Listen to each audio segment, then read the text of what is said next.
Pasi Banka Qendrore Europiane ka publikuar propozimet e përzgjedhura për dizajnin e serisë së ardhshme të kartmonedhave euro, është hapur konsultimi publik, ku qytetarët në të gjithë Europën do të japin mendimet e tyre deri më 21 shtator 2026. Propozimet e përzgjedhura janë rezultati një konkursi dizajni në nivel të Bashkimit Evropian, ku paraqiten më shumë se 1200 aplikime nga dizajner. Kartmonedat aktuale euro do të vazhdojnë të ruajnë vlerën e tyre dhe do të qarkullojnë paralelisht me serinë e re. Ky do të jetë ridizajnimi i parë i plotë i kartmonedhave euro, që prej futjes së tyre në qarkullim në vitin 2002. Ndër propozimet e përzgjedhura përfshihen figura të njohura historike dhe kulturore.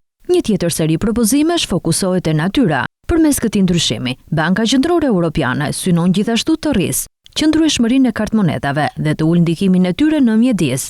Gjatë kësaj të shtune është prezantuar një koleksion në Kosovë, ku guvernatori i Bankës Qendrore, Ahmet Ismaili, ka ftuar qytetarët të marrin pjesë në konsultimin publik të organizuar nga Banka Qendrore Europiane për përzgjedhjen e dizajnit të ri të serisë së kartmonedhave euro.